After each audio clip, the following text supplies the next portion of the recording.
ಎಲ್ಲ ಬಂಧುಗಳಿಗೆ ನಮಸ್ಕಾರ. ಅಂಬಿಕಾ ಪ್ರಾರಂಭವಾಗಿ 25 ವರ್ಷ ಆಗಿ 26ನೇ ವರ್ಷಕ್ಕೆ ಆಗ್ತಾ ಇದೆ. 25 ವರ್ಷ ಮುಗಿತಾ ಇದೆ ಈ ಶೈಕ್ಷಣಿಕ ಅವಧಿಯಲ್ಲಿ, ಶೈಕ್ಷಣಿಕ ವರ್ಷದಲ್ಲಿ 2000ರಿಂದ ಇವತ್ತು 2026. ಒಟ್ಟಿನಲ್ಲಿ ತುಂಬ ಸಂತೋಷ ಇದೆ, ಒಂದು ಧನ್ಯತೆ ಇದೆ. ಪುತ್ತೂರಿನಲ್ಲಿ ಏನೋ ಒಂದು ವೈಬ್ರೇಷನ್ ಅಂಬಿಕಾದಿಂದ ಆಗಿದೆ ಅಂತ ಅನೇಕ ವಿಷಯಗಳನ್ನು ಈಗಾಗಲೇ ನಾವು ಅದರಲ್ಲಿ ಪ್ರಸ್ತಾವ ಮಾಡಿದ್ದೇವೆ. ಉಚಿತ ಶಿಕ್ಷಣವನ್ನು ಪ್ರಥಮ ಬಾರಿಗೆ ಘೋಷಣೆ ಮಾಡಿದಂತಹ ಸಂಸ್ಥೆ ಇದ್ದಿರೋದು ಅಂಬಿಕಾ. ಯೋಗವನ್ನು ಪಠ್ಯಕ್ರಮದಲ್ಲಿ ಸೇರಿಸಿದ ವ್ಯವಸ್ಥೆ ಇದ್ದಿರೋದು ಅಂಬಿಕಾ.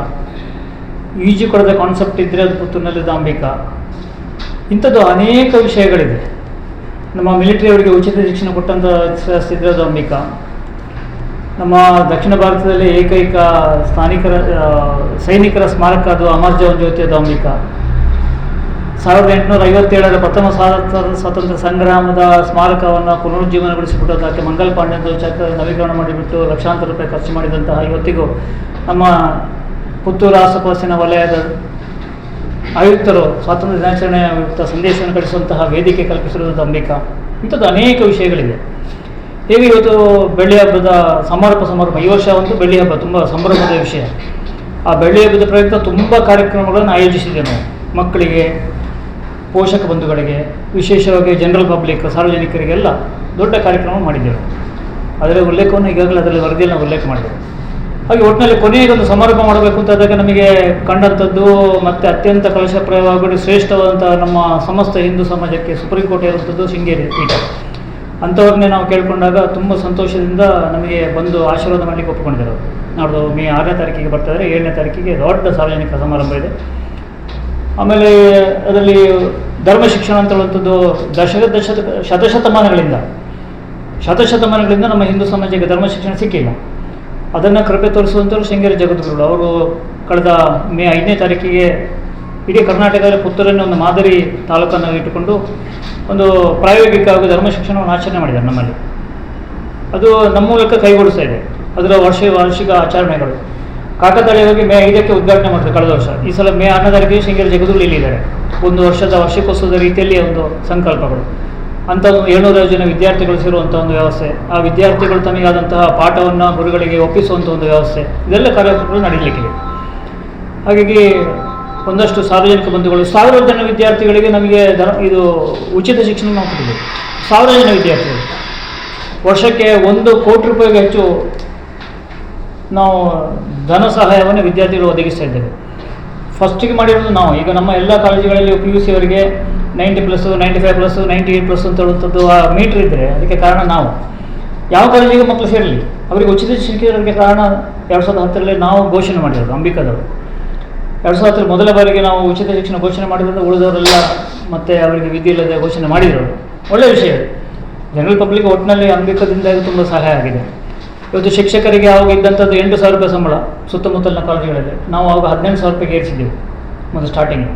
ಉಳಿದ ಕಾಲೇಜಿನ ಸಮೇತ 18,000 ರೂಪಾಯಿಗೆ ಏರಿಸಿದ್ರು. ಹಾಗಾಗಿ ಶಿಕ್ಷಕದ ವೃಂದದವರು ಅದನ್ನು ಅಂಬಿಕಾದವ್ರನ್ನ ಗ್ರಹಿಸಬೇಕು. ಇವತ್ತು ನಮ್ಮಿಂದಾಗಿ ಉಳಿದ ಕಾಲೇಜುಗಳಲ್ಲಿ, ಶಾಲೆಗಳಲ್ಲಿ ಸಂಭವಗಳು ಜಾಸ್ತಿ ಆಗಿದೆ.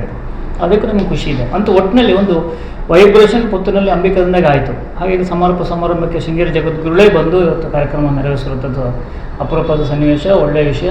ನಾನು ಈಗಾಗಲೇ ಸಮಸ್ತ 37 ಸಮುದಾಯಗಳು ಒಟ್ಟಿಗೆ ಸೇರಿಕೊಂಡು ನಾವು ಅಂಬಿಕಾಕ್ಕೆ ಬರ್ತಾ ಇದ್ದೇವೆ. ನಮ್ಮ ಹಿಂದೂ ಸಮಾಜದಲ್ಲಿ 37 ಸಮುದಾಯಗಳಿವೆ. ಆ ಎಲ್ಲರೂ ಒಟ್ಟಿಗೆ ಸೇರಿಕೊಂಡು ಗುರುಗಳಿಗೆ ಒಂದು ಕಾರ್ಯಕ್ರಮ ಮಾಡಬೇಕು ಅಂತೇಳಿ ಅಂಬಿಕಾದ ಭಾಗದಲ್ಲಿ ಅವರೆಲ್ಲ ಬರ್ತಾ ಇದ್ದಾರೆ. ಎಲ್ಲ ಒಟ್ಟಿಗೆ ಸೇರಿಕೊಂಡು ಒಟ್ಟಿನಲ್ಲಿ ನಮ್ಮ ಶಾಲಾ ಕಾಲೇಜಿನ ವಿದ್ಯಾರ್ಥಿಗಳು, ಪೋಷಕ ಬಂಧುಗಳು, ಸಾರ್ವಜನಿಕರು ಎಲ್ಲ ಒಟ್ಟಿಗೆ ಸೇರ್ತಾ ಇದ್ದಾರೆ.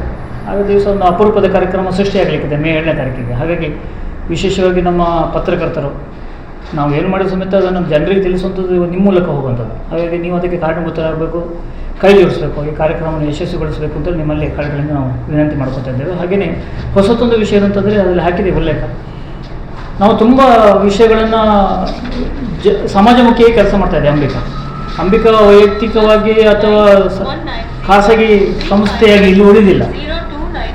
ಇದೊಂದು ಸಾರ್ವಜನಿಕದ ಕಾರ್ಯಕ್ರಮದ ರೀತಿಯಲ್ಲಿ ಇದೆ. ಹಾಗಾಗಿ ಒಟ್ಟಿನಲ್ಲಿ ಸಾರ್ವಜನಿಕರಿಗೆ ಒಂದು ನಮ್ಮಿಂದಾಗಿ ಏನಾದರೂ ಸಹಾಯ ಆಗಬೇಕು, ಸಾರ್ವಜನಿಕರಿಗೆ ಒಂದು ಕೊಡುಗೆ ಕೊಡುವ ದೃಷ್ಟಿಯಿಂದ ಒಂದು ಆ್ಯಪನ್ನು ಬಿಡುಗಡೆ ಮಾಡ್ತಾ ಇದ್ದಾರೆ ಗುರುಗಳು. ಅದು ಏನು ಆ್ಯಪ್ ಅಂತಂದರೆ ನಿಮ್ಗೆಲ್ಲರೂ ಗೊತ್ತಿದೆ. ನಿಮ್ಮ ಮೊಬೈಲಲ್ಲಿ ಮೆಟ್ರೋ ಸಿಟಿ ಹೋದಾಗಲೇ, ಎಸ್ಪೆಷಲಿ ಮಂಗಳೂರಿನಲ್ಲೂ ಇಲ್ಲದು, ಮೈಸೂರು, ಬೆಂಗಳೂರು ಅಥವಾ ಉತ್ತರ ಭಾರತಕ್ಕೆಲ್ಲ ಹೋದ ಸುಮ್ಮನೆ ಓಲಾ ಅಂತ ಸಿಗ್ತದೆ ಅಥವಾ ಊಬರ್ ಅಂತ ಸಿಗ್ತದೆ, ನಮಗೆ ರಿಕ್ಷಾ ಅಥವಾ ಟ್ಯಾಕ್ಸಿ ಬೇಕಾದಂಥ ವ್ಯವಸ್ಥೆ ಸಿಗ್ತದೆ. ಪುತ್ತೂರು, ಮಂಗಳೂರಿನಲ್ಲಿ ಅದು ಇಲ್ಲ, ಅದನ್ನು ಉಡುಪಿಯಲ್ಲಿ ಅದು ಅನುಷ್ಠಾನ ಆಗಿಲ್ಲ. ಹಾಗಾಗಿ ಇದರ ಅವಶ್ಯಕತೆಯನ್ನು ಮನಗೊಂಡು ನಾವು ನಮ್ಮ ಪೋಷಕ ಬಂಧುಗಳೆಲ್ಲ ಒಟ್ಟಿಗೆ ಸೇರಿಕೊಂಡು ಒಂದು ಆ್ಯಪನ್ನು ಬಿಡುಗಡೆ ಮಾಡುವಂಥದ್ದು. ಇದು ಹಿಂದೂ ಸಂಪರ್ಕ ಸಾರಿಗೆ ಅಂತ ಅದಕ್ಕೆ ಹೆಸರಿಕೊಂಡಿದೆ. ಕಾರಣ ಏನಂತಂದರೆ, ನಾವು ಕೇವಲ ಸಂಪರ್ಕವನ್ನು ಕಲ್ಪಿಸಿಕೊಡುವಂಥ ಕೆಲಸವನ್ನು ಮಾಡ್ತಾಯಿದ್ದೇವೆ ಹೊರತು ಇದು ಯಾವುದೇ ಲಾಭದ ಉದ್ದೇಶಕ್ಕೋಸ್ಕರ ಮಾಡಿದೆ. ಈಗ ಊಬರು ಅಥವಾ ಓಲೋಗೆ ಅವರಿಗೆ ಕಮಿಷನ್ಸ್ ಇದೆ, ಸರ್ಟನ್ ಪೊಸಿಷನ್ ಕಮಿಷನ್ಸ್ ಇದೆ, ಕಮಿಷನ್ ರಿಕ್ಷಾ ಡ್ರೈವರ್ಗಳನ್ನು ಕಟ್ ಆಗ್ತದೆ. ಬಟ್ ನಮ್ಮ ಯಾವುದೇ ವ್ಯವಸ್ಥೆಗಳು ನಮ್ಮಲ್ಲಿದೆ. ನಾವೊಂದು ಸಂಪರ್ಕವನ್ನು ಕಲ್ಪಿಸುವಂಥ ಕೆಲಸವನ್ನು ಮಾಡ್ತಾ ಇರುವಂಥದ್ದು ನಮ್ಮ ಡ್ರೈವರ್ಸಿನ ಸಮುದಾಯದವರಿಗೆ ಮತ್ತು ಜನರಲ್ ಪಬ್ಲಿಕ್ ನಾಡು ನೀವು ಅದನ್ನು ಉಪಯೋಗ ಮಾಡ್ಕೋಬೋದು. ಆ ರೀತಿಯಲ್ಲಿ ನೀವು ಮಾತಾಡ್ಕೊಡೋದು, ಬಾಡಿಗೆ ನಿಶ್ಚಯವನ್ನು ನೀವು ಫೋನಲ್ಲಿ ಮಾತಾಡ್ಬೋದು, ನಾವು ನಿಶ್ಚಯ ಮಾಡುವಂಥ ಪ್ರಶ್ನೆ ಇಲ್ಲ. ಆ ಗೊಂದಲಗಳು ನಮಗಿಲ್ಲ. ಒಟ್ಟಿನಲ್ಲಿ ಏನಾಗ್ತಂದರೆ, ಈಗ ಸಮಾಜಮುಖಿ ಕೆಲಸ ಮಾಡುವಾಗ ಕೆಲವೊಂದು ಅಡೆತಡೆಗಳಿರ್ತದೆ. ಸಮಾಜದಲ್ಲಿ ಕೆಲವರು ಸ್ಯಾಟಿಸ್ಟ್ಗಳಂತ ಕೆಲವರು ಇರ್ತಾರೆ, ಇದನ್ನು ದುರುಪಯೋಗ ಪಡುವಂಥದ್ದು ಇರ್ತಾರೆ. ಉದಾಹರಣೆಗೆ ಹೇಳುವಂಥದ್ದು ಅಂತಂದರೆ, ರಿಕ್ಷಾವನ್ನು ಬರಲಿಕ್ಕೆ ಹೇಳುವಂಥದ್ದು. ಬರಲಿಕ್ಕೆ ಹೇಳಿ ಅವು ಮನೆ ಬಾಗಿಲಿಗೆ ಬಂದಾಗ ದುಡ್ಡು ನಂಜಿ ಮಾಡ್ತೀವಿ, ಇನ್ನೊಂದು ಸರ್ ಅದನ್ನು ಮಾಡುತ್ತೆ. ಆಗ ಪಾಪ ರಿಕ್ಷಾ ಡ್ರೈವರ್ ಎಷ್ಟೋ ಕಿಲೋಮೀಟರ್ ದೂರ ಬಂದು ಮನೆಗೆ ಬಂದಾಗ ಅಲ್ಲಿ ಇದ್ದಂತಹ ಸಂಪರ್ಕಗಳು ಅವರು ಅದನ್ನು ನಿಗ್ಲೆಕ್ಟ್ ಮಾಡಿದ್ದಾರೆ. ಇಲ್ಲ, ನನಗೆ ಬೇಡಿದಾಗ ಅವನಿಗೆ ಲಾಸ್ ಆಗ್ತದೆ. ಅಂದರೆ ಈ ರೀತಿಯಾದಂತಹ ಮನೋಭಾವನೆಯವರು ಇರ್ತಾರೆ. ಆ ರಿಕ್ಷಾದ ವತಿಯಿಂದ ಅವರಂಥ ಮನೋಭಾವನೆ ರೀತಿ ಬರ್ತಾ ಉಂತಲೆ ಅಂತ ಹೇಳ್ಕೊಂಡು ಹೇಳ್ತಾನೆ ಅವನು ಫೋನಲ್ಲಿ. ಆದರೆ ಅವ್ನು ಬರೋದೇ ಇಲ್ಲ. ಈ ಪಾಪ ಮನೆಯವರು ಆರ್ಡರ್ ಮಾಡಿಬಿಟ್ಟು ಅದನ್ನು ಫಿಕ್ಸ್ ಮಾಡಿಬಿಟ್ಟು ಕಾಯ್ತಾರೆ, ಅರ್ಧ ಗಂಟೆ, ಕಾಲು ಗಂಟೆ, ಮುಕ್ಕಾಲು ಗಂಟೆ ಕಾಯ್ತಾರೆ, ಬಟ್ ಬರೋದೇ ಇಲ್ಲ. ಸೊ ವಂಚನೆ ಎರಡು ಕಡೆಯಿಂದ ಆಗಿರ್ತದೆ. ಹಾಗಾಗಿ ಅದನ್ನೆಲ್ಲವನ್ನು ಓವರ್ಕಮ್ ಮಾಡೋ ದೃಷ್ಟಿಯಿಂದ ಅದಕ್ಕೆ ಒಂದು ಸಣ್ಣ ಸೆಕ್ಯೂರಿಟಿ ಡೆಪಾಸಿಟ್ ನಾವು ಇಟ್ಕೊಳ್ತೇವೆ. ಆ ರೀತಿ ಆಯಿತು ಅಂದರೆ ಅವರು ಕಂಪ್ಲೇಂಟ್ ಮಾಡಿದಾಗ ಅದೇ ರೇಟಿಂಗ್ ಫಿಕ್ಸ್ ಮಾಡ್ತಾಯಿದೆ. ಆ ರೇಟಿಂಗ್ ಫಿಕ್ಸ್ ಮಾಡಿದಾಗ ಉದಾಹರಣೆಗೆ ನಾನು ಒಬ್ಬ ಪ್ರಯಾಣಿಕ, ನಾನು ಆ್ಯಪನ್ನು ಡೌನ್ಲೋಡ್ ಮಾಡ್ಕೊತೇನೆ. ನಾನು ಒಂದು ಸಲ, 2 ಸಲ, 3ನೇ ಸಲ ನಾನು ಆ ರೀತಿ ಮೋಸ ಮಾಡ್ತಿದ್ರೆ ಆಟೋಮೆಟಿಕ್ಕಾಗಿ ನನ್ನ ಆ್ಯಪ್ ಡಿಸಾಲ್ವ್ ಆಗ್ತದೆ. ಅದು ಆ್ಯಪು ಏನಾಗ್ತದೆ, ನಿಷ್ಕ್ರಿಯ ಆಗ್ತದೆ. ಅದೇ ರೀತಿಯಲ್ಲಿ ರಿಕ್ಷಾ ಡ್ರೈವರ್ಗಳಿಗೆ ಸಮೇತ 1 ಸಲ, 2 ಸಲ, 3ನೇ ಸಲ ಅವನು ಮೋಸ ಮಾಡ್ತಿದ್ರೆ ಆಟೋಮೆಟಿಕ್ಕಾಗಿ ಆ್ಯಪು ಅವನಿಗೆ ಡಿಸ್ಕ್ವಾಲಿಫೈ ಆಗ್ತದೆ. ಮತ್ತು ಅಲ್ಲೇ 1,000 ರೂಪಾಯಿ ಅವನಿಗೆ ಫಿಕ್ಸ್ಡ್ ಡೆಪಾಸಿಟ್ ಇದೆ. ಆ್ಯಕ್ಚುಲಿ ನೋಡಿಕೊಂಡ್ರೆ ಅದು ಸೆಕ್ಯೂರಿಟಿ ಡೆಪಾಸಿಟ್, ರಿಫಂಡೇಬಲ್. ಆದರೆ ಅದನ್ನು ನಾವು ರಿಫಂಡ್ ಮಾಡೋದಿಲ್ಲ. ಈ ರೀತಿಯಾದಂತಹ ಅವನಿಗೆ ಒಂದು ಜಾಗೃತಿ ಬೇಕು ಅಂತ, ಎಚ್ಚರಿಕೆ ಗಂಟೆ ಬೇಕು ಅಂತ ಈ ನಿಟ್ಟಿನಲ್ಲಿ ಆ್ಯಪ್ ಕೆಲಸ ಮಾಡ್ತಾಯಿದೆ. ಸಾರ್ವಜನಿಕರು ಇನ್ನು ಮುಂದೊಂದು ದಿನಗಳ ಕಾಲ ಇಲ್ಲಿಂದ ಇಡೀ ಪುತ್ತೂರು ತಾಲೂಕಿನಲ್ಲಿ ಇವತ್ತು ಏನಂದರೆ, ಇದೊಂದು ಜಸ್ಟ್ ಒಂದು ಟ್ರಯಲ್ ಬೇಸಲ್ಲಿ ಆಗ್ತಾ ಇರುವಂಥದ್ದು. ಸುಮಾರು 1 ವರ್ಷಗಳ ಕಾಲ ಟ್ರಯಲ್ ಬೇಸಲ್ಲಿ ಯಾವುದೇ ರೀತಿಯಾದಂಥ ಕಮರ್ಷಿಯಾಲಿಟಿ ಇಲ್ಲ. ಇದಕ್ಕೆ ರಿಜಿಸ್ಟ್ರೇಷನ್ ಮಾಡಬೇಕು, ಆ ಆ್ಯಕ್ಟ್, ಈ ಆ್ಯಕ್ಟ್, ಇನ್ಯಾವುದಿಲ್ಲ. ತೀರಾ ವೈಯಕ್ತಿಕ ಇರುವಂಥ, ಇದಕ್ಕೆ ಬೇರೆ ಯಾವುದೇ ಅಪ್ಲೈ ಆಗ್ತಾ ಇಲ್ಲ. ನಾನು ನನ್ನ ಕಾನೂನು ಪ್ರಕಾರವಾಗಿ ಅದನ್ನು ಸ್ಟಡಿ ಮಾಡಿದ್ದೇನೆ. ಇದಕ್ಕೆ ಯಾವ ರೀತಿಯಾದಂಥ ಅಪ್ಲಿಕೇಬಿಲಿಟೀಸ್ ಇಲ್ಲ. ಹಾಗೆ ಇದನ್ನು ಒಂದು ಸಾಂಕೇತಿಕವಾಗಿ ನಾವು 1 ವರ್ಷಗಳ ಕಾಲ ಕೆಲಸ ಮಾಡ್ತಾಯಿದ್ದೇವೆ. ಅದರ ನಂತರ ಅದನ್ನು ಪುತ್ತೂರಿಗೆ ಮಾತ್ರ ಅಲ್ಲ, ಎಲ್ಲ ಕಡೆಗೆ ವಿಸ್ತರಣೆ ಮಾಡುವಂಥದ್ದು ನಮ್ಮ ಮನೋಭಾವನೆ ಇದೆ. ಒಟ್ಟಿನಲ್ಲಿ ಜನತೆಗೆ ಅಂಬಿಕದಿಂದ ಏನಾದರೂ 25 ವರ್ಷದಲ್ಲಿ ಒಂದು ಕೊಡುಗೆ ಸಿಗಲಿಂತ ಉದ್ದೇಶದಿಂದ ನಾವು ಅಂತಃಕರಣದಿಂದ, ಸೇವಾ ಭಾವನೆಯಿಂದ ಈ ಕೆಲಸವನ್ನು ನಾವು ಮಾಡಲಿಕ್ಕೆ ಇಷ್ಟಪಡ್ತೇವೆ. ಅದನ್ನು ಗುರುಗಳೇ ತನ್ನ ಸ್ವಂತ ಹಸ್ತದಿಂದ ಉದ್ಘಾಟನೆ ಮಾಡಲಿಕ್ಕಿದ್ದಾರೆ ಮೇ 7ನೇ ತಾರೀಕಿಗೆ ಅಂಬಿಕಾ ಕ್ಯಾಂಪಸ್. ಇದೊಂದು ವಿಶೇಷವಾದ ಸಂಗತಿಯನ್ನು ಹಂಚಿಕೊಳ್ಳಲಿಕ್ಕೆ ನಮಗೆ ತುಂಬ ಸಂತೋಷ ಆಗ್ತಾಯಿದೆ. ಹಾಗೆಯೇ ನಾವು ಜನಪರ ಸಮಾಜಮುಖಿ ಕೆಲಸ ಮಾಡಬೇಕು ಅಂತಂದಾಗ ನಮಗೆ ನಿಮ್ನ ವರ್ಗ ಅಂತ ನಾವು ಯಾರನ್ನು ಕರಿತೇವೆ, ಉಪೇಕ್ಷಿತರು ಅಂತೇಳಿ ಕೆಲವೊಂದು ಕಂಡಂಥದ್ದು ಇದೆ. ಸೋಕಾಲ್ಡ್ ಉಪೇಕ್ಷಿತರು ಅಂತ ಹೇಳುವಂಥದ್ದು, ಪರಿಶಿಷ್ಟ ಜಾತಿಗಳು, ಅವರಿಗೆ ಇವತ್ತು ಅಂಥದ್ದು ಇಲ್ಲ, ಇದು ಇಲ್ಲ, ಅವರಿಗೆ ಸ್ಥಾನಗಳಿಲ್ಲ, ಅವರಿಗೆ ಮನ್ನಣೆ ಇಲ್ಲ ಅಂತ ಹೇಳುವಂಥ ಒಂದು ಅಪವಾದಗಳ ಅಥವಾ ಈ ರೀತಿಯಾದಂತಹ ಒಂದು ಮಾತುಗಳಿದ್ದಾಗ ಅಂಥ ವರ್ಗಕ್ಕೆ ಇಲ್ಲಿ ನಮಗೆ ಬಪ್ಪೊಡಿಗೆಯಲ್ಲಿ ಮಾರಿಕಮ್ಮನ ದೇವಸ್ಥಾನ ಇದೆ. ಆ ಸಮುದಾಯದವರು ಉಳ್ಳಾಳ್ತಿ ಬರಬೇಕು ಅಂತಂದರೆ ಅವರ ಇಡೀ ತನು ಮನ ಧನವನ್ನು ಅರ್ಪಣೆ ಮಾಡಿಕೊಂಡು ಉಳ್ಳಾಳ್ತಿಯನ್ನು ಸ್ವಾಗತ ಮಾಡುವಂಥದ್ದು, ಸಗಣಿ ಸಾರಿಸುವಂಥದ್ದು, ಲೈಟಿಂಗ್ಸು, ಬಂಟಿಂಗ್ಸು, ತಳ್ಳಿ ತೋರಣ, ಅವರಿಗೆ ಹಣ್ಣು ಕಾಯಿ ಇಡುವಂಥದ್ದು, ದೀಪ ಇಡುವಂಥದ್ದು ಎಲ್ಲವನ್ನೂ ಅವ್ರು ಮಾಡ್ತಾರೆ. ನಾವು ಹಿಂದೂ ಸಮಾಜದ ಒಂದು ಭಾಗ ಅಂತ. ಆದರೆ ಎಷ್ಟು ನಾಡ್ದು ಮೇ ತಿಂಗಳಲ್ಲಿ ಮೇ 6-7ನೇ ತಾರೀಕಿಗೆ ಅಲ್ಲಿ ಮಾರಿಯಮ್ಮನ ಪೂಜೆ ಇರ್ತದೆ. ಪೂಜೆ ಸಂದರ್ಭದಲ್ಲಿ ನಾವು ಸಾರ್ವಜನಿಕರು ಎಷ್ಟು ಜನ ಅಲ್ಲಿಗೆ ಭೇಟಿ ಕೊಡ್ತೇವೆ, ಆ ಅಮ್ಮನ ಕೃಪೆಗೆ ಯಾರು ಪಾತ್ರರಾಗ್ತಾರೆ, ಇದು ಪ್ರಶ್ನೆ ಮಾಡುವಂಥ ಕೆಲಸ. ಹಾಗಾಗಿ ಅದಕ್ಕೆ ವಿರುದ್ಧವಾಗಿ ನಾವು ಒಟ್ಟಿನಲ್ಲಿ ಅವರೊಟ್ಟಿಗೆ ನಾವಿದ್ದೇವೆ ಅಂತ ಹೇಳೋದು ಸಂದೇಶ ಸಾರಲಿಕ್ಕೋಸ್ಕರವಾಗಿ ಆ ಮಾರಿಯಮ್ಮನ ಗುಡಿಗೆ ಸುಮಾರು 3-3.5 ಲಕ್ಷ ರೂಪಾಯಿ ಖರ್ಚು ಮಾಡಿಬಿಟ್ಟು ಅಲ್ಲಿಗೆ ಅಲ್ಲಿ ನಿಲ್ಲಕ್ಕೆ ಜಾಗ ಇಲ್ಲ. ಅಲ್ಲಿ ಬಿಸಿಲಿನಲ್ಲಿ ಪೂಜೆ ಆಗಬೇಕಾದ್ರೆ ಅಲ್ಲಿ ಜನರಿಗೆ ನಿಲ್ಲಕ್ಕೆ ಜಾಗ. ಇವತ್ತು ಮಾಲಿಂಗೇಶ್ವರ ದೇವಸ್ಥಾನಕ್ಕೆ ಪೌಳಿ ಇದೆ, ತಟ್ಟಿ ಹಾಕ್ತಾರೆ, ಎಲ್ಲ ಮಾಡ್ತಾರೆ. ಜಾತ್ರೆ ದರ್ಶನ ಬಲಿ ದಿವಸ ಎಲ್ಲರಿಗೂ ಉಳ್ಕೊಳ್ಳಿಕ್ಕೆ ನಿಲ್ಲಕ್ಕೆ ಅವಕಾಶ ಇದೆ. ಆದರೆ ಅಲ್ಲಿ ಆ ವ್ಯವಸ್ಥೆ ಇರಲಿಲ್ಲ. ಅದಕ್ಕೋಸ್ಕರ ಅದನ್ನು ಮಣ್ಣಗಂಡು ನಾವು ಅಂಬಿಕಾದವರು ಅವರಿಗೊಂದು ಸಹಾಯ ಆಗುವ ದೃಷ್ಟಿಯಿಂದ ಒಂದು ಕೆಲಸವನ್ನು ಮಾಡಿದ್ದೇವೆ. ಹಾಗಾಗಿ ಅಲ್ಲಿಗೆ ಸುಮಾರು 3 ಲಕ್ಷ ರೂಪಾಯಿ ಖರ್ಚು ಮಾಡಿ ಶೀಟ್ ಹಾಕೊಂಡು ನಾವು ಸುತ್ತ ಪೌಡಿಗೆ ಶೀಟ್ ಹಾಕೊಂಡು ಕೆಲಸವನ್ನು ಮಾಡಿದ್ದೇವೆ. ಅದೊಂದು ಹೆಮ್ಮೆ ಆಗ್ತದೆ, ನಾವು ಈ ರೀತಿ ಮಾಡಿದ್ದೇವೆ ಅಂತ ಹೇಳಲಿಕ್ಕೆ ಹೆಮ್ಮೆ ಆಗ್ತದೆ. ಹಾಗೆ ಒಟ್ಟಿನಲ್ಲಿ ಎಲ್ಲ ಕಾರ್ಯಕ್ರಮಗಳಿಗೆ ನೀವು ಕೈ ಜೋಡಿಸ್ಬೇಕು ಅಂತ ನಿಮ್ಮಿಂದ ಕೈ ಜೋಡಿಸ್ಬಿಟ್ಟು ನಾವು ಪ್ರಾರ್ಥನೆ ಮಾಡ್ತೇವೆ. ಏನಾದ್ರು ಪ್ರಶ್ನೆ ಇದ್ದರೆ ಕೇಳಿ.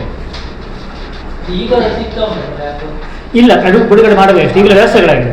ನಾವು ಬಿಡುಗಡೆ ಆದ ತಕ್ಷಣ ಇಂಟರ್ನೆಟಲ್ಲಿ ಬರ್ತಾ ಇದೆ, ಆಂಡ್ರಾಯ್ಡ್ ಸೆಟ್ಟಲ್ಲಿ ಕಾಣಿಸ್ತಾ ಇದೆ.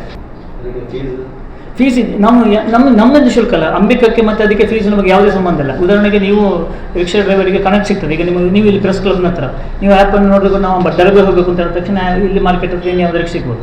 ಆಗ ಕಾಲ್ ಮಾಡ್ತೇನೆ, ಕಾಲ್ ಮಾಡಿ ರಿಕ್ಷಾದ ಹೇಳ್ತೇನೆ ಬರ್ತಾರೆ ಅಂತ, ಎಷ್ಟು ಹಣ ನೀವು ಮಾತಾಡ್ಬೋದು, ನೀವು ಮಾತಾಡ್ಕೊಂಡು ಆ್ಯಪನ್ನು ಫಿಕ್ಸ್ ಮಾಡ್ಬೋದು. ಅಲ್ಲಿ ನಾವು ಮೆಜರ್ ಹಾಂ ರಿಕ್ಷಾ ಸಂಖ್ಯೆ ಪುತ್ತೂರಿನ ಎಲ್ಲ ರಿಕ್ಷಾದಲ್ಲೆಲ್ಲ ಡೌನ್ಲೋಡ್ ಮಾಡ್ಕೋಬೋದು. ಅದು ಗೊತ್ತಿಲ್ಲ ಎಷ್ಟು ಬರ್ಬೋದು ಗೊತ್ತಿಲ್ಲ, ಆದರೆ ಟ್ಯಾಕ್ಸಿ ಡ್ರೈವರ್ ಅದನ್ನು ಇಂಪ್ರೂವ್ ಮಾಡ್ಕೋಬೋದು. ಪುತ್ತೂರಿನ ಟ್ಯಾಕ್ಸಿ ಡ್ರೈವರ್ ಅದನ್ನು ಓಲೋ ಊಬರ್ ಇದ್ದಾಗೇನೆ ನಾವು ಮಾಡಿಲ್ಲ, ನಾವು ಜವಾಬ್ದಾರಿ ಇಲ್ಲ ನಾವು ನಮ್ಮ ಜವಾಬ್ದಾರಿ ಅದನ್ನು ನೀವು ಮಾತಾಡ್ಕೊಂಡು ನಮಗೆ ನಾವು ಸಂಪರ್ಕ ಅದನ್ನು ಕಸ್ಟಮರ್ಸ್ ಕೇಳ್ತಾರೆ. ಈಗ ಉದಾಹರಣೆಗೆ ರಿಕ್ಷಾ ಡ್ರೈವರ್ಗಳು ನಿಮಗೆ ಎದ್ದೊತ್ತಿದ್ರೆ ನೀವು ಚರ್ಚೆ ಮಾಡಬೇಕು, ಅಷ್ಟಿಲ್ಲ ಅಂತ ಹೇಳ್ಕೊಂಡು ಅಂತೂ ನಿಮಗೆ ಚರ್ಚೆ ಆದರೆ ಆಟೋಮೆಟಿಕ್ ನಿಮ್ಮ ಮನೆಗೆ ಬಾಗಿಲಿಗೆ ರಿಕ್ಷಾ ಬರ್ತದೆ. ಅಲ್ಲ ಅದು ನೀವೇ ಮಾತಾಡ್ಕೊಳ್ಳೋದು. ಪೇಮೆಂಟ್ ಆನ್ಲೈನ್ ಪೇಮೆಂಟಲ್ಲಿ ನಮಗೆ ಸಂಬಂಧನೇ ಇಲ್ಲ. ಈಗ ಓಲಾ ಊಬರ್ನಲ್ಲಿ ಅವರು ಆನ್ಲೈನ್ ಮಾಡುವಂಥದ್ದು ಇನ್ಯಾವುದೇ ಇದೆ ಆ ವ್ಯವಸ್ಥೆಗಳು ನಾವು ಯಾಕಂದರೆ ಅದು ತುಂಬ ತಕರಾರು ಬರ್ತದೆ ಅಂತ. ಕಾನೂನು ದೃಷ್ಟಿಯಿಂದ ನಮಗೆ ಅದನ್ನು ರಿಜಿಸ್ಟ್ರೇಷನ್ ಆಗಬೇಕು, ನಾನು ಸ್ಟಡಿ ಮಾಡಬೇಕಾದ್ರೆ ಕಾನೂನು ದೃಷ್ಟಿಯಿಂದ ರಿಜಿಸ್ಟ್ರೇಷನ್ ಆಗಬೇಕು. ಆಮೇಲೆ ಇನ್ಕಮ್ ಟ್ಯಾಕ್ಸು ಮತ್ತೊಂದು ಮಗದೊಂದು ಎಲ್ಲ ಅದು ಉದ್ದ ಲೇಬರ್ ಆ್ಯಕ್ಟು ಅದು ಹನುಮಂತರ ಭಾರತದಲ್ಲಿ ಬೆಳೀತಾ ಹೋಗ್ತದೆ. ಹಾಗೆ ಅದು ಯಾವುದು ಬೇಡ ನಮಗೆ ಸಂಪರ್ಕ, ಹಿಂದೂ ಸಂಪರ್ಕ ಸಾರಿಗೆ ಹೆಸರೇ ಇದೆ, ಹಿಂದೂ ಸಂಪರ್ಕ ಸಾರಿಗೆ, ಸಂಪರ್ಕ ಕಳಿಸುವಂಥ ಕೆಲಸ ಮಾಡ್ತಾರೆ. ಯಾವುದೊಂದು ಬುಳೇರಿಗಟ್ಟಲೆ ಒಂದು ರಿಕ್ಷಾ ಇಲ್ಲ, ಆ ರಿಕ್ಷಾ ಇಲ್ಲದಾಗ ಅದನ್ನು ಒತ್ತಿದ್ರೆ ಅದು ಸುತ್ತಮುತ್ತಲ ರಿಕ್ಷಾರು ಬರ್ತಾರೆ. ಅದೊಂದು ದೊಡ್ಡ ಸಾಧನೆ, ಅದೊಂದು ಅವರಿಗೆ ಸಿಗ್ತಾ ಇದೆ. ರಿಕ್ಷಾದವರುಗಳ ಶ್ರೇಣಿ ಬಸ್ ಸ್ಟ್ಯಾಂಡಲ್ಲಿ ಒಂದು 200-300 ರಿಕ್ಷಾಗಳು ಉದ್ದ ಕ್ಯೂ ಅಲ್ಲಿ ನಿಂತಾರೆ, ಅವರಿಗೆ ಬಾಡಿ ಇಲ್ಲದೆ ಇರ್ತದೆ, ಅವರಿಗೆ ಬಾಡಿ ಸಿಗುವುದಿಲ್ಲ. ಇದಿದ್ರೆ ರಿಕ್ಷಾದವರಿಗೆ ಹೆಲ್ಪ್ ಆಗ್ತದೆ, ಯಾವುದೋ ಒಂದು ಸಿಗ್ತದೆ ಕನೆಕ್ಷನ್ ಸಿಗ್ತಾ ಇದೆ. ಈ ಪುತ್ತೂರು ತಾಲೂಕು ರಿಕ್ಷಾ ಚಾಲಕರಿಗೆ ಯಾರು ಆ್ಯಪನ್ನು ಡೌನ್ಲೋಡ್ ಮಾಡಿ ರಿಜಿಸ್ಟ್ರೇಷನ್ ಮಾಡ್ಕೊಳ್ತಾರೆ ಕೂಡ ನಮ್ಮಲ್ಲಿ ಕಾಣ್ತದೆ ರಿಕ್ಷಾ. ಹೌದು ಕಾಣ್ತದೆ, ಅದು ಕಾಣ್ತದೆ, ಅದು ಕಾಣ್ತದೆ. ನೀವು ಚೂಸ್ ಮಾಡ್ಬೋದು, ಚೂಸ್ ಇಸ್ ಯುವರ್ಸ್. 10 ರಿಕ್ಷಾಗಳ ಮಾರ್ಕೆಟ್ ಸುತ್ತ ಉಂಟು, ನಿಮ್ಗೆ ಯಾವ್ದು ಬೇಕು ಅದನ್ನು ಚೂಸ್ ಮಾಡ್ಬೋದು ನೀವು. ತಾಲೂಕು ಮಾಡ್ಬೋದು, ಬೇರೆ ಇಲ್ಲ. ಹೌದು ಮಿನಿಮಮ್ ರೇಟ್ ಅಂತ ಇರುತ್ತೆ. ಮಿನಿಮಮ್ ರೇಟ್ ಅನ್ನ ನಿಮ್ಮಲ್ಲಿ ಡಿಸ್ಪ್ಲೇ ಮಾಡುವಾಗ ಅದು ಈಗ ಒಂದು ರಿಕ್ಷಾ ಇಷ್ಟು ದೂರದಿಂದ ಇಷ್ಟು ದೂರವರೆಗೆ ಕಾಣಿಸಿದೆ, ಇಷ್ಟು ಮಿನಿಮಮ್ ಅಂತ ಹೇಳೋದು ಇರುತ್ತೆ, RTO ನಿಗದಿ ಮಾಡಿರುತ್ತೆ.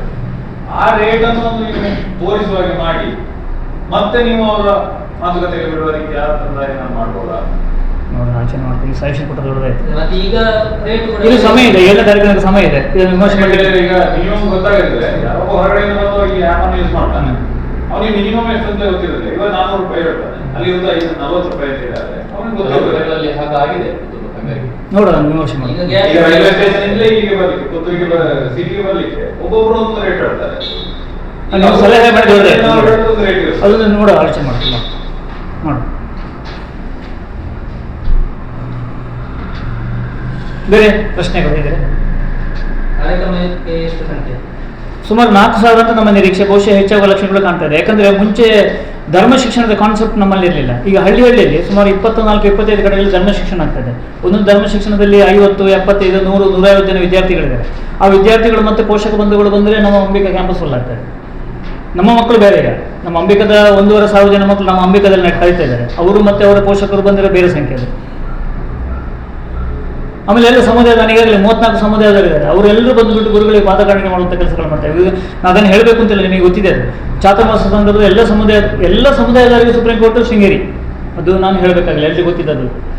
ಅವರು ಚಾತುರ್ಮಾಸ ಸಂದರ್ಭದಲ್ಲಿ ಶೃಂಗೇರಿ ಹೋಗಿಬಿಟ್ಟು ಗುರುಗಳಿಗೆ ಪಾದಪೂಜೆ ಮಾಡಿಬಿಟ್ಟು ಫಲವನ್ನು ಇಟ್ಟು ಸಮರ್ಪಣೆ ಮಾಡ್ತಾರೆ. ಆಮೇಲೆ ಶೃಂಗೇರಿ ಹೋಗ್ಬೇಕಾದ್ರೆ ಶೃಂಗೇರಿ ಗುರುಗಳು ನಮ್ಮಲ್ಲಿ ಬರಬೇಕು, ಉಳಿದವ್ರ ಜವಾಬ್ದಾರಿ ಏನು, ನಮ್ಮೂರಿಗೆ ಬರ್ತಾ ಇದ್ದಾರಲ್ಲ, ಹಾಗೆ ಎಲ್ರಿಗೂ ಅವರ ಜವಾಬ್ದಾರಿ ಇದೆ, ಅವರೆಲ್ಲರೂ ಬರ್ತಾ ಇದ್ದಾರೆ. ಧರ್ಮ ಶಿಕ್ಷಣ ಅಂತಿದ್ದಾರೆ ಈಗ ನಿಮ್ಮಲ್ಲಿ, ಈಗ ಧರ್ಮ ಶಿಕ್ಷಣ ಶೃಂಗೇರಿಯಿಂದ ಹೌದು ಹೌದು ದೇವಾಲಯ ಸಂವರ್ಧನಾ ಸಮಿತಿ ಅಂತ ಅದರಲ್ಲಿ ಹೌದು ಆಗ್ತಾ ಇದೆ. ಎರಡು ಅದರಲ್ಲಿ ಯಾವುದು ಧರ್ಮ ದೇವಾಲಯ ಸಂವರ್ಧನಾ ಸಮಿತಿಯಲ್ಲಿದ್ದಂತಹ ನಮ್ಮ ಮುಳಿಯ ಕೇಶವ್ ಅವರು ನಮ್ಮ ಸಲಹಾ ಸಮಿತಿಯಲ್ಲಿ ಅಧ್ಯಕ್ಷರಾಗಿದ್ದಾರೆ, ಸಲಹಾ ಸಮಿತಿಯಲ್ಲಿದ್ದಾರೆ. ನಮಗೆ ಯಾವುದೇ ಭೇದಗಳಿಲ್ಲ. ಅವರು ಅವರ ಕೆಲಸ ಮಾಡ್ತಾರೆ, ನಾವು ನಮ್ಮ ಕೆಲಸ ಮಾಡ್ತೀವಿ. ಆಗ್ತಾ ಉಂಟು, ಅವ್ರ ಕೇಂದ್ರದಲ್ಲಿ ಅವ್ರು ಮಾಡ್ತಾರೆ, ನಮ್ಮ ಕೇಂದ್ರದಲ್ಲಿ ನಾವು ಮಾಡ್ತೇವೆ. ಅದರಲ್ಲಿ ಯಾವುದೇ ರೀತಿಯ ಸಮಸ್ಯೆಗಳಿಲ್ಲ. ಎಲ್ಲರೂ ಮಾಡಬೇಕು ಅಂತ, ಒಟ್ಟಿನಲ್ಲಿ ಇಡೀ ದೇಶದ ಧರ್ಮಶಿಕ್ಷಣ ಆಗಬೇಕು ಅಂತ ಶೃಂಗೇರಿ ಗುರುಗಳಿಗೆ ಬರಬೇಕು. ನಮ್ಮಲ್ಲಿ ಯಾವುದೇ ಭಿನ್ನಮತ ಇಲ್ಲ. ಅವರ ಕಾರ್ಯಕ್ರಮ ನಾವು ಹೋಗ್ತೇವೆ, ನಮ್ಮ ಕಾರ್ಯಕ್ರಮ ಅವ್ರು ಬರ್ತಾರೆ. ಅವ್ರು ಇಟ್ಕೊಂಡೆ ನಮ್ಮ ಕೋರ್ ಕಮಿಟಿ ಅಂತ ಇದೆ ನಮ್ಮಲ್ಲಿ ಧರ್ಮಶಿಕ್ಷಣದ, ಅದರಲ್ಲಿ ಮುಳಿಯಕೇಶವರು ಇದ್ದಾರೆ. ಮೊದಲ ಬಗ್ಗೆ ಪುತ್ತೂರಲ್ಲಿ ಪ್ರಾರಂಭ ಮಾಡಿದ್ದು ಮುಳಿಯಕೇಶವರೇ. ಧರ್ಮಶಿಕ್ಷಣವರು ಇದು ದೇವಸ್ಥಾನ ಸಂವರ್ಧನ, ಅದು ಮತ್ತೆ ಆದದ್ದು ಸುರಿಗಿದ್ದದ್ದು ಮಾಲಿಂಗೇಶ್ವರ ದೇವಸ್ಥಾನ ಇದ್ದದ್ದು, ಅದರಲ್ಲಿ ಮಾಡಿರೋದು. ಮತ್ತು ದೇವಸ್ಥಾನ ಸಂವರ್ಧನಾ ಸಮಿತಿ ಅಂತ ಆಯಿತು. ಹಾಗೆ ಮೊದಲು ಪ್ರಾರಂಭ ಮಾಡಿದ್ರೆ ಕೇಶವ ಅದರಲ್ಲಿ ಎರಡು ಮಾಡ್ತೀವಿ. ಹೌದು. ಹೌದು, ಅಂದರೆ ವಿಸ್ತರಣೆ ಆಗ್ತದೆ, ಇದು ಕರ್ನಾಟಕ ವಿಸ್ತರಣೆ ಆಗ್ತಾ ಇದೆ. ಅದರಲ್ಲಿ ಮಠಾಧಿಪತಿಗಳ ಕೈ ಹಾಕಿರೋದು ಮೊದಲ ಬಾರಿಗೆ, ಅದು ವಿಶೇಷ. ಯಾರೊಬ್ಬರು ದೇವಸ್ಥಾನ ಸಮಿತಿಯವರು ಅಥವಾ ಯಾರೊಬ್ಬರು ಸಾರ್ವಜನಿಕ ಬಂಧುಗಳು ಮಾಡ್ಬೋದು, ಆದರೆ ಒಂದು ಮಠ ಇದಕ್ಕೆ ಮುಂದೆ ಬಂದು ಅದಕ್ಕೆ ಸಿಲೆಬಸ್ ಮಾಡಿಬಿಟ್ಟು ಮಕ್ಕಳಿಗೆ ಕೊಟ್ಟಿರುವಂಥದ್ದು ಮೊದಲ ಬಾರಿಗೆ. ಸಿಲೆಬಸ್ ಅದರಲ್ಲಿ ಕೂಡ ಇದೆ. ಅದರಲ್ಲಿ ಅವ್ರದ್ದು ಟೆಕ್ಸ್ಟ್ ಬುಕ್ಗಳಿದೆ, ನಮ್ಮದಲ್ಲಿ ಸಿಲೆಬಸ್ ಇದೆ. ನೀವು ಹೇಳಿದಾಗ ಅದಕ್ಕೆ ನಿಘಂಟು ಮಾಡೋದು ಕೆಲಸ ಮಾಡ್ತೇವೆ ನಾವು, ಏರಿಯಾಕ್ಕೆ ಡಿಸ್ಟೆನ್ಸನ್ನು ಅದು ನೋಡಿ. ಇದುವರೆಗೆ ನಮ್ಮ ಜೊತೆಗಿದ್ದಂಥ ಎಲ್ಲ ಬಂಧುಗಳಿಗೆ ಅತ್ಯಂತ ಪ್ರೀತಿಯ ಕೃತಜ್ಞತೆಯನ್ನು ಸಲ್ಲಿಸ್ತಾ ಇದ್ದೇವೆ. ನಾಳಿನ ಕಾರ್ಯಕ್ರಮಕ್ಕೂ ಕೂಡ ತಾವು ಬರಬೇಕು ಅಂತ ಈ ಮೂಲಕ ವಿನಂತಿ ಮಾಡಿಕೊಡ್ತಾ ಇದ್ದೇವೆ. ಸುದ್ದಿ ಚಾನಲ್, ಕ್ಷಣ ಕ್ಷಣದ ಸುದ್ದಿಗಾಗಿ. That's my gadget. Let's go have some fun then.